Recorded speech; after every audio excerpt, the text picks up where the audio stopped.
Now that I have your attention, there is something really important that I have to discuss.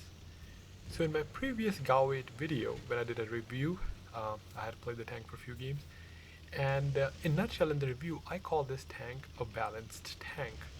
And the reason for me to say that was that this tank does not have speed or penetration, it's slow, you could see it coming, and you can punish it. It's not as strong as some of the other tanks. But I kind of made a mistake there actually. I didn't realize at the time, and then I read the comments as well as had discussion with other people that kind of made me realize what I said was actually wrong. So why, first of all, I thought the tank was balanced. My decision was kind of biased on one of the recent tanks that have been released. For example, Weasel, Monster Jagger, like the tanks that were doing instantaneous damage in a very short amount of time, and they were fast as well. And before that, even tanks like Bagel was an issue, but then they added minimum arming distance. So I was just thinking about those tanks, that those tanks are not okay, and this tank is not as broken compared to those tanks, so it's balanced. However, that statement doesn't completely reflect the health of Era 2, because this tank still has the major issue though. It can still delete a tank without giving them a chance to react, which is unfair. Regardless of the matter that a tank is slow, I strongly feel that no tank should have an ability to kill another tank before that tank has a chance to react. That was the whole point. We were against Death Star, one-shotting people as you couldn't react, and one mistake you are dead. So the same principle apply to this tank as well. Usually we are worried about the light tanks are OP, they don't let heavy tanks play, but this tank might not be able to pen heavies from the front. Well, it can, first of all, but then it deletes light. Why are we punishing lights? Why are we balancing such a way that we punish lights? So light tank right now, obviously they have the minimum arming distance, correct? Most of the lights, like the older lights, they don't even have that pen. So if they try to play from a distance, they will be spotted when they're firing gun, like that BMP. And he got instantly deleted. So what is he left with? They can't fight close range with their missiles. They can't fight at distance with their miniguns. It kind of forces them to run out of option here, and a frustrating gameplay for some of the OG lights as well. And it's just not fair. And similarly, as I said, this tank doesn't have the enough pen, but I'm still able to just easily pen FP4211. I said that in my previous video as well, that you can track FP and then just go through his hatch, and it can handle most heavy, especially the ones with bigger hatch or even the mediums. But as I said, the more I thought about it, right, the more discussions I had with different players that play Cold War more, I have limited experience in Cold War. I do play time to time. I do play the new tanks that come out, and as I said, I had a little. My review was kind of based on the more recent tanks. But if you look at the overall health or overall meta of Era 2, it is unfair to release any tank that can delete a tank without giving it a chance, even if it's just one tank. What about the old tanks? Do they not deserve a fair, balanced gameplay? What about the tanks like Ontos, like M50 Ontos? They have slow shell velocity as well, and like a good interclip auto loader, or like a longer interclip auto loader, or tanks like Tehran, or even like tanks like Monster Jagger. At one point we complained that they have huge burst damage, which they do, but on the other side, as soon as they're spotted, they just get deleted by the tank like GAU-8 Black. So it is just unfair to a lot of those tanks, right? So in general, that's the short term. It might feel fair now considering the OP tanks, but it is not. It is not in general, because if I say the tank is balanced, that just means they can release more tanks, right? That I said that it's okay that the tank is balanced, but that was a flawed statement. And a lot of people gave out suggestion as well how you can balance this tank. Well, the tank is kind of extreme, right? So I think they suggested, but on a nutshell, some of the suggestions that I do like was lower the interclip, because it is essentially like an autoloader, right?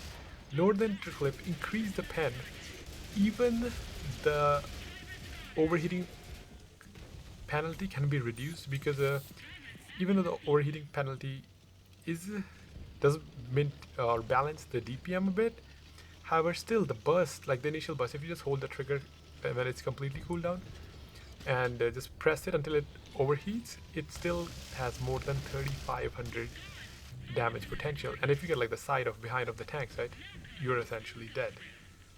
So what happened in most cases, the tank is relatively faster. It's not like a World War II tank slow.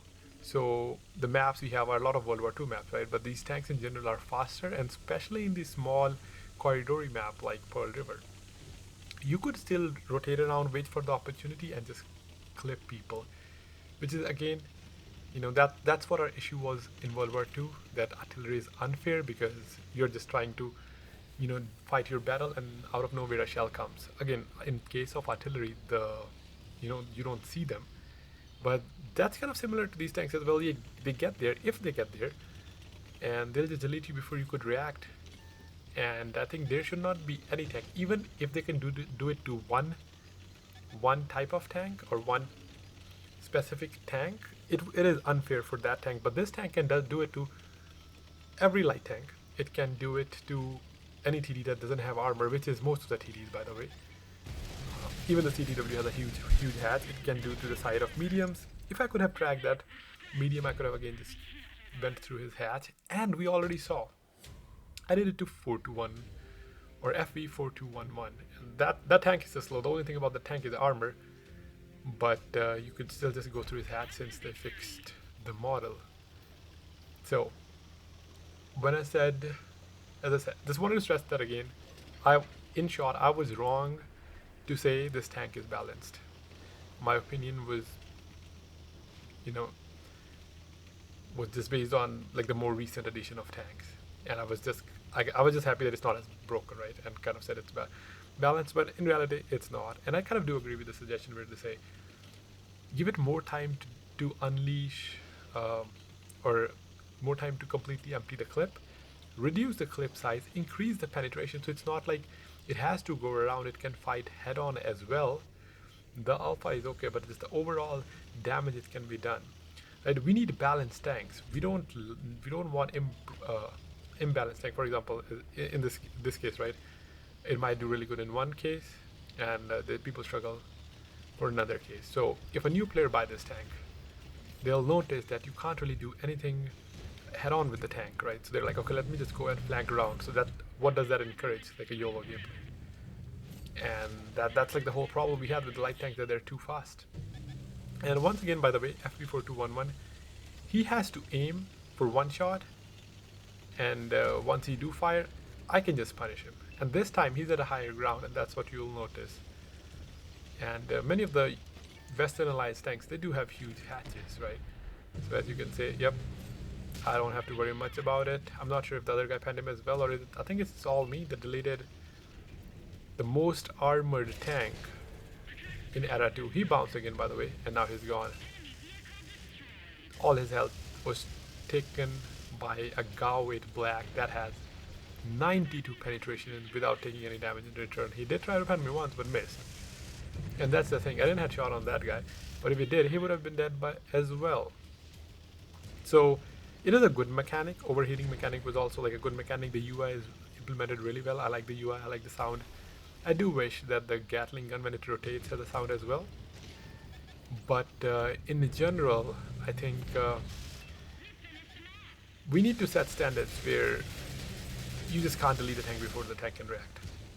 And the more I play tier 10 these days with Vigilante, I can more relate to the problem Cold War players have. That with the light tanks, right? Whenever any tank comes out, for example, when the Bagel came out, it was just annoying. Then they kind of slowed down with the minimum arming distance to 80 GMs, and then we got like a Monster Jagger, which has none of that issue either. So I think in general, the miniguns or machine guns, they need to be adjusted in a way where they could be more consistent and not just extreme, right? It's not like you got to a side where there's no armor and you just delete them, and if you're fighting front, they're essentially ineffective.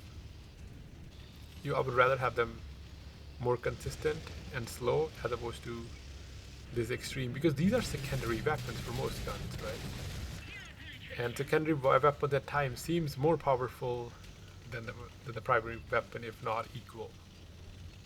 And I think the secondary weapon should act as secondary weapon, like in World War II, right? Mouse is a secondary gun. You can't just go and delete tanks with a secondary gun. Yeah, if someone comes, a light tries to flank you or a lightly armored medium, you can shoot him for 100 in every 3 or 4 seconds. It's not great, it doesn't have the pen, It doesn't have the DPM, but it's just there. It helps the mouse without breaking anything. So I think the secondary weapons were implemented really well in World War II in terms of balance, like for Type 5, even 100 as well. But I do see we kind of pushed our limits in Era 2 with this crazy DPM, and as you see, another tank is gone. And it's always fun when we do it to other players, right? But like, it's not fun when it happens to you, or when you're trying to mark a tank. The whole concept of WOD, in my opinion, is strategic based gameplay. That's like a slower gameplay where you can evaluate and make decision. And when tanks like this comes in, good luck trying to do anything, because if they see you, even in this case, for example, I can RBRT and miss shots, right? But if they see you somewhere and get behind you, you're dead. So no more strategy, just you just I don't like the idea where you don't get time to react. But yeah, that is it for this video. Just wanted to prove out that I should have been more clear, and what I said in my previous or tank review was incorrect. So that's it for me this video. Thanks for watching. I'll catch you in the next one. Have a great rest of your day.